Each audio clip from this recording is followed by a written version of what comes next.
नमस्कार, सुजस बुलेटिन में आपका स्वागत है। मैं हूं आपके साथ अभिलाषा गर्ग। एक नजर हेडलाइंस पर। मुख्यमंत्री और केंद्रीय कोयला एवं खान मंत्री ने स्टार रेटिंग ऑफ माइंस पुरस्कार समारोह में की शिरकत। कहा, पर्यावरण संरक्षण और सामाजिक कल्याण का प्रतीक बने खनन उद्योग। खान विभाग की संयुक्त समीक्षा बैठक। दुर्लभ खनिज संपदा होने से राजस्थान की भूमिका महत्वपूर्ण। खनिजों के समुचित दोहन से अर्थव्यवस्था को मिल रही गति।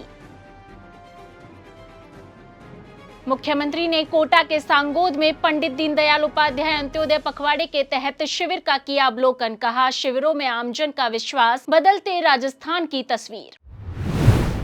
मुख्यमंत्री श्री भजनलाल शर्मा ने कहा कि राजस्थान खनन क्षेत्र के विकास के लिए पारदर्शी प्रक्रियाओं, ईज ऑफ डूइंग बिजनेस और आधारभूत संरचना के विस्तार के साथ तेजी से आगे बढ़ रहा है। हमारा लक्ष्य है कि राजस्थान खनन में अग्रणी केंद्र बने। उन्होंने उद्यमियों से आह्वान करते हुए कहा कि राजस्थान में लोहे से लेकर सोने तक खनिज प्रचुर मात्रा में उपलब्ध है।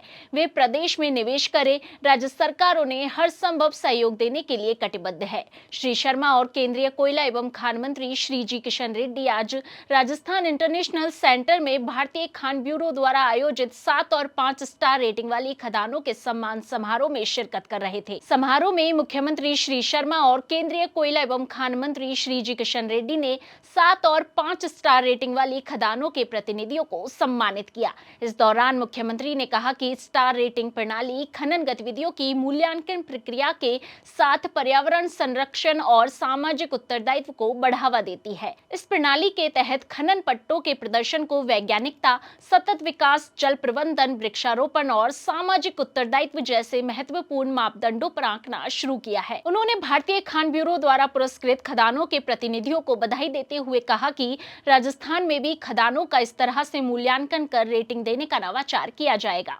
प्रधानमंत्री श्री नरेंद्र मोदी जी का कहना है कि आज भारत दुनिया के सामने एक उदाहरण प्रस्तुत कर रहा है।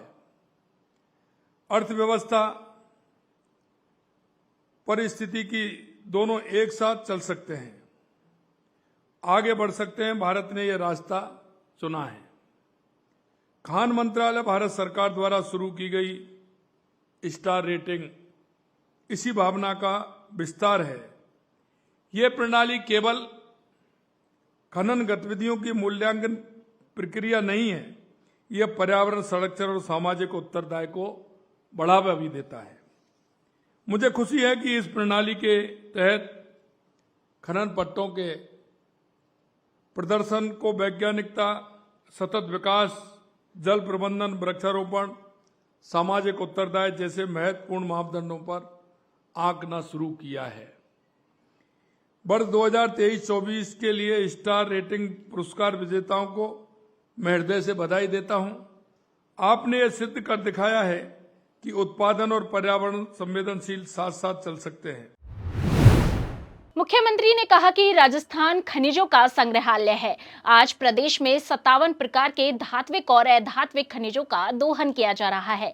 यहाँ उत्पादित खनिज देश के कुल खनिज उत्पादन मूल्य का 12% है। उन्होंने कहा कि राजस्थान प्रधान खनिज के खनन पट्टों की नीलामी में शतक लगा चुका है।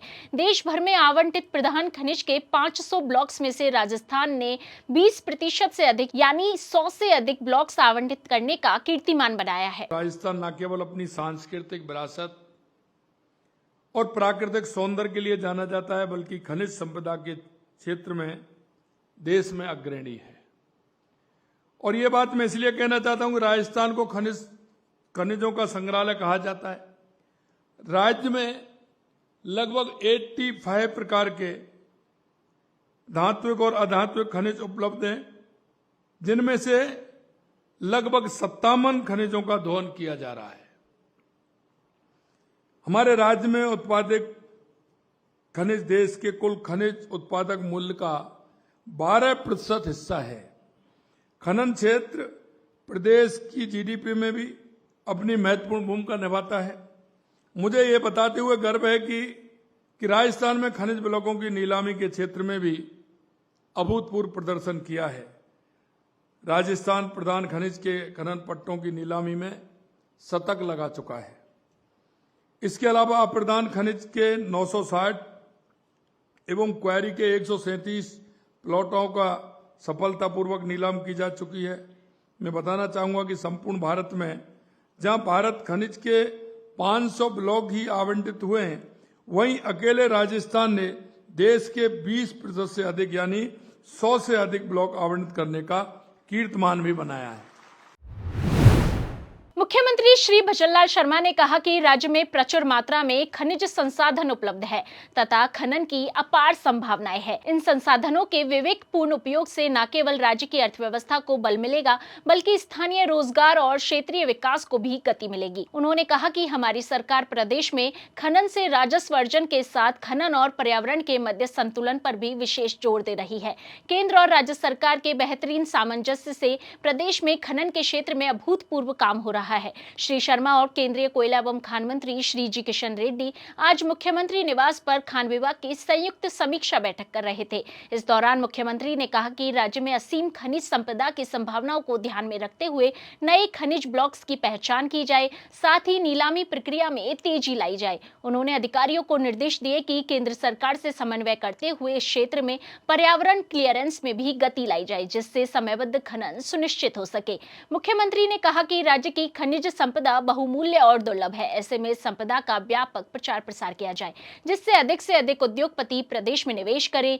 केंद्रीय कोयला एवं खान मंत्री श्री जी किशन रेड्डी ने कहा कि राजस्थान खनिज संपदा की दृष्टि से समृद्ध राज्य है। यहाँ बहुमूल्य और दुर्लभ खनिज की व्यापक संभावनाएं हैं।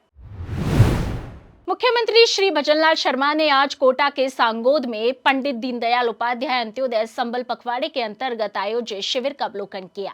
इस दौरान मुख्यमंत्री ने सुपोषित मां अभियान कार्यक्रम के तहत महिलाओं को किट भी वितरित किए। मुख्यमंत्री ने अंत्योदय शिविर का अवलोकन कर पात्र व्यक्तियों को विभिन्न योजनाओं के माध्यम से लाभान्वित किया। कार्यक्रम को संबोधित करते हुए मुख्यमंत्री श्री भजनलाल शर्मा ने कहा कि अंत्योदय की भावना के साथ किए जा रहे कार्यों से हमारा प्रदेश पूरे देश में समावेशी विकास का रोल मॉडल बनेगा। हमारा प्रयास है कि समाज का कोई भी व्यक्ति या परिवार सरकारी योजनाओं के लाभ से वंचित न रहे। उन्होंने कहा कि पंडित दीनदयाल उपाध्याय अंत्योदय संबल पखवाड़े के तहत आयोजित शिविरों में लोगों के चेहरे पर नजर आ रहा विश्वास बदलते राजस्थान की तस्वीर है, जिसमें शासन और प्रशासन आमजन के द्वार आ रहे हैं और समाज में अंतिम पंक्ति में खड़े लोगों को आगे लाने के प्रयास किए जा रहे हैं। मैं आपसे इतना कहना चाहता हूं कि पंडित दीनदयाल उपाध्याय अंत्योदय पखवाड़ा ये गांव के उस अंतिम पंक्ति में खड़े व्यक्ति जिसको सरकार की योजनाओं की आवश्यकता है, इन शिविरों के माध्यम से वो व्यक्ति किसान, मजदूर, महिला, विकलांग, दिव्यांग, कोई भी हमारी बहनें हैं जो अंतिम पंक्ति में खड़ी है, इन शिविरों के माध्यम से उसको लाभ मिल सके। दौसा, बांदीकुई, सिकराय और महवा उपखंड क्षेत्रों में रात को तेज आंधी और बरसात के बाद प्रशासन ने सक्रियता से राहत कार्य चालू करवाकर व्यवस्थाओं को सुचारू करवाना शुरू किया।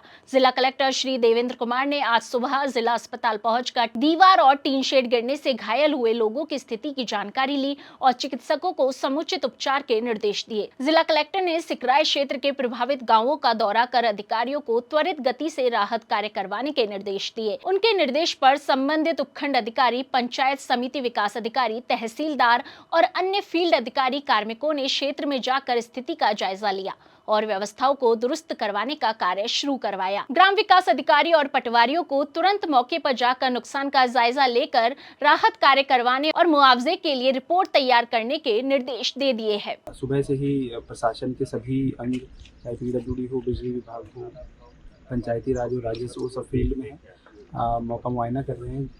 बिजली के तारों को ठीक कर रहे हैं। हमारे जो 35 kV के फिगर जो बाधित थे उनको ठीक करने के प्रयास किए जा रहे हैं। रोडों को सुचारू कर रहे हैं और रिलीफ देने के माध्यम से हमारे पटवारी जो भी कल हानि हुई है, जनहानि हुई है, जानवरों की हानि हुई है, घर की हानि हुई है, उनका सर्वे करता है ताकि उनको समय रहते। सो जिस बुलेटिन में आज के लिए इतना ही, फिर होगी आपसे मुलाकात। तब तक के लिए नमस्कार।